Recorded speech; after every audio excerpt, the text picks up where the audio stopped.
Hello students, last time मैंने आपको 80C और 80CCD डिडक्शन के बारे में बताया था। आज हम उसी सीक्वेंस में सेक्शन 80D में जो डिडक्शन मिलती है उसके बारे में बात करेंगे। तो देखिए 80D में डिडक्शन जो है वो किस तरह से मिलती है और उसका जो पर्पज़ है वो क्या है। इसमें जो डिडक्शन है, deduction in respect of medical insurance premium of self and family members. ये जो डिडक्शन है ये insurance premium, medical insurance premium जो आप पेड करते हैं अपने या अपने फैमिली मेम्बर्स के लिए, उसके रिलेशन में मिलती है। मैक्सिमम डिडक्शन जो अवेलेबल है इस पर 50,000 रुपीज़ फॉर सीनियर सिटीज़न, यानी अगर आपका फैमिली मेम्बर कोई सीनियर सिटीज़न है और उसके लिए आपने मेडिकल इंश्योरेंस लिया है तो वहाँ पर ये डिडक्शन जो है मैक्सिमम 50,000 की जो है इंश्योरेंस प्रीमियम जो पेड किया गया है पॉलिसी पर, मेडिकल पॉलिसी जो ली गई है उस पर मिलेगी। और अगर बाकी लोग हैं फॉर अदर्स, उनके लिए जो है ये डिडक्शन जो है मैक्सिमम 25,000 की अवेलेबल होती है। इसके बाद सेकंड पॉइंट इसमें आता है कि deduction in respect of medical insurance premium for parents, father and mother और बोथ, यानी आप ये डिडक्शन जो है वो फादर और मदर और या दोनों के लिए ही आपको ये मिलेगी, ये अवेलेबल होती है। और थर्ड पॉइंट इसमें है 5,000 rupees extra deduction will be available on preventive health checkup of family. अगर कोई प्रिवेंटिव हेल्थ चेकअप कराया है आपने और उसके ऊपर अगर आपने कोई अमाउंट जो है स्पेंड की है तो उसके लिए 5,000 रुपये की जो है एक्स्ट्रा डिडक्शन जो है इस सेक्शन में अवेलेबल होती है।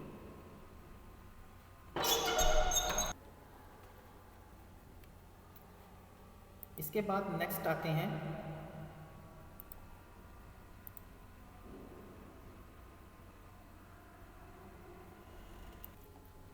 Deduction under section 80DD and 80DD।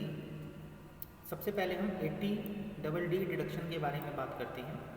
Deduction in respect of maintenance including medical treatment of dependent who is a person with disability, maximum deduction ₹75,000 available.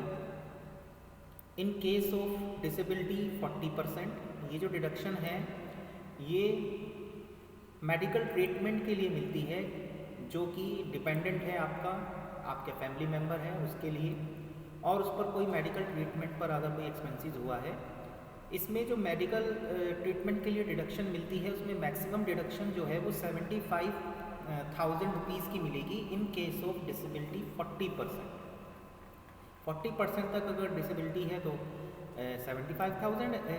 अगर ये डिसेबिलिटी मोर देन 80% है तो इसमें यहाँ पर ये डिडक्शन जो है 125,000 की हो जाती है।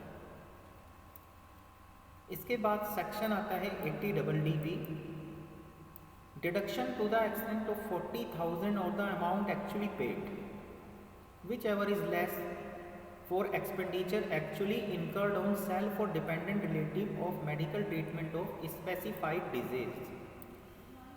देखिए अगर कोई स्पेसिफाइड डिजीज़ है और उसके लिए जो है कोई मेडिकल ट्रीटमेंट कराया गया है फैमिली मेम्बर के लिए या अपने डिपेंडेंट के लिए, तो उस मेडिकल ट्रीटमेंट पर जो डिडक्शन है ये 40,000 रुपीज़ और एक्चुअली जितना आपने पेड किया है विच एवर इज़ लेस, दोनों में से जो मिनिमम होगा उसकी डिडक्शन आपको जो है इसमें अवेलेबल हो जाएगी।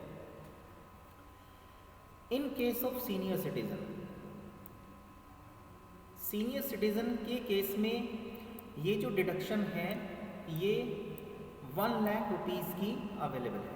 अगर ये सीनियर सिटीज़न पर आप खर्च करते हैं तो वहाँ पर ये डिडक्शन जो है 1 लाख रुपीज़ तक की मिल जाएगी।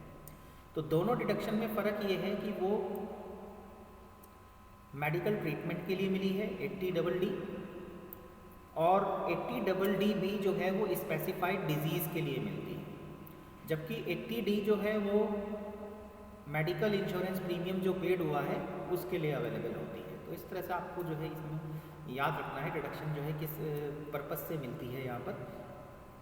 इसके बाद हम नेक्स्ट लेंगे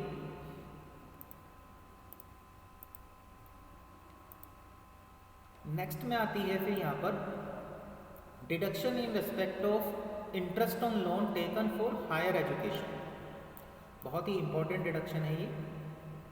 आप सब भी अपनी हायर एजुकेशन ले रहे हैं। हायर एजुकेशन के लिए कई बार क्या होता है कि हायर एजुकेशन सभी को पता है कि एक्सपेंसिव होती है और काफ़ी ज़्यादा कॉस्टली पड़ती है। हर किसी के लिए जो इसको बेयर करना जो है पॉसिबल नहीं होता। तो इसके लिए कई बार क्या होता है कि हायर एजुकेशन के लिए लोन लेने होते हैं, तो वो लोन मिल जाते हैं। कई बैंक जो है हायर एजुकेशन के लिए लोन जो है वो फैसिलिटी जो है उसकी प्रोवाइड करते हैं, लेकिन उसके लिए जो है वो इंटरेस्ट लेते हैं। तो पेरेंट्स को अगर मान लो अपने बच्चों के लिए जो है कोई हायर एजुकेशन के लिए लोन लेना पड़ा हो, उसके लिए कोई इंटरेस्ट वो पेड कर रहे हों, तो उनको अपनी इनकम जो है उसमें से इसकी डिडक्शन जो है वो मिल जाती है। उसके लिए जो है डिडक्शन दी गई है। तो इसका सेक्शन है 80E। इस सेक्शन में ये डिडक्शन मिलती है। This deduction is available for individual SSC who had taken a loan for the purpose of pursuing his और स्पाउस और चिल्ड्रन हायर एजुकेशन और the student of home the individual is the legal guardian. मतलब जो है ये deduction जो है एक तो अपने खुद की हायर एजुकेशन के लिए, स्पाउस लाइफ पार्टनर के लिए, चिल्ड्रंस के लिए जो अपने चिल्ड्रन हैं उनके लिए, या फिर ऐसा कोई चिल्ड्रन जिसका वो लीगल गार्जियन हो। तो ऐसे किसी चिल्ड्रन के लिए अगर उसने कोई हायर एजुकेशन के लिए लोन लिया है तो उसकी जो इंटरेस्ट अमाउंट है अगर उसने पेड करी है तो उसके लिए डिडक्शन जो है अवेलेबल होती है। ये डिडक्शन मिलेगी इंडिविजुअल को ही, किसी और को नहीं मिलती है। This deduction for interest is available for a maximum of 8 years or till the entire interest is paid whichever is earlier। तो ये जो डिडक्शन है ये मिलेगी जितना आप इंटरेस्ट जितने साल तक आपने पेड किया है उसमें मैक्सिमम 8 इयर्स तक को आपको ये मिल सकती है। मैक्सिमम 8 साल तक आपने जो इंटरेस्ट पेड किया है उसके लिए डिडक्शन अवेलेबल होगी, या उससे पहले ही अगर आपका इंटरेस्ट जो है कंप्लीट आपका जो है टोटल आपने प्रिंसिपल अमाउंट पूरा कर दिया है और कोई इंटरेस्ट अब आपका नहीं देना है आपको, दोनों में से जो पहले हो जाएगा वहाँ तक ये अवेलेबल होगी। अगर आपने लोन ही पे कर दिया है तो फिर तो पहले ही ख़त्म हो जाएगा डिडक्शन, और अगर लोन पे नहीं हुआ है तो मैक्सिमम 8 साल तक आपने जो इंटरेस्ट पेड किया है उसके लिए आपको डिडक्शन अवेलेबल रहेगी, उसके बाद नहीं रहेगी। तो इस तरह से जो है ये डिडक्शन अवेलेबल होती है। तो इसमें जो है आपको आज मैंने जैसे 3 डिडक्शंस के बारे में बताया है। सबसे पहले मैंने आपको 80D मेडिकल इंश्योरेंस प्रीमियम के लिए बताया है। मैक्सिमम आपको इसमें 50,000 की डिडक्शन अवेलेबल होती है और सीनियर सिटीजन के केस में, और अगर आपका अदर है तो उसके लिए 25,000 की डिडक्शन है। ध्यान रखना है कि ये केवल जो है मेडिकल इंश्योरेंस प्रीमियम जो आपने पेड किया है उसके लिए मिलती है। और दूसरा पॉइंट इसमें है प्रिवेंटिव हेल्थ चेकअप के लिए 5,000 का एक्स्ट्रा प्रोविज़न इसमें रखा गया है। इसके बाद नेक्स्ट इसमें है 80DD। ये डिडक्शन जो है मेडिकल ट्रीटमेंट के लिए अवेलेबल होती है। जो मेडिकल ट्रीटमेंट आपने कराया हो अपना या अपने फैमिली मेम्बर्स का या अपने डिपेंडेंट का, तो इसमें जो है 40% तक अगर डिसेबिलिटी है तो फिर 75,000 की डिडक्शन है, 80% या मोर देन है तो 125,000 की डिडक्शन है। और 80DD जो है वो स्पेसिफाइड डिजीज़ के लिए ट्रीटमेंट के लिए मिलती है। ये आपको पॉइंट जो हैं ये जो मैं मार्क कर रहा हूँ ये ध्यान रखने हैं, इन्हीं से ही आपको जो है ध्यान रहेगा कि कौन सी डिडक्शन किसके लिए अवेलेबल है। और इसमें जो है मैक्सिमम जो है 40,000 है, लेकिन in case of senior citizen ये डिडक्शन जो है 1 लाख रुपीज़ की अवेलेबल होगी। इसके बाद जो है नेक्स्ट इसमें जो मैंने डिस्कस करी है वो है इंटरेस्ट ऑन लोन की। हायर एजुकेशन के लिए अगर आपने किसी बैंक से या किसी फाइनेंशियल इंस्टीट्यूशन से लोन लिया है तो वो लोन की जो इंस्टॉलमेंट जो आप इस लोन की जो इंटरेस्ट पेड करेंगे वो इंटरेस्ट जो है मैक्सिमम 8 ईयर तक की आपको जो है इसमें डिडक्शन अवेलेबल रहेगी। और अगर उससे पहले ही आपका लोन कंप्लीट हो गया है तो फिर आपका जो है पहले ही ये डिडक्शन जो है वहीं तक मिलेगी आपको। तो इस तरह से ये जो है 3 डिडक्शन हमने करी हैं। नेक्स्ट टाइम में हम इससे आगे की डिडक्शंस करेंगे।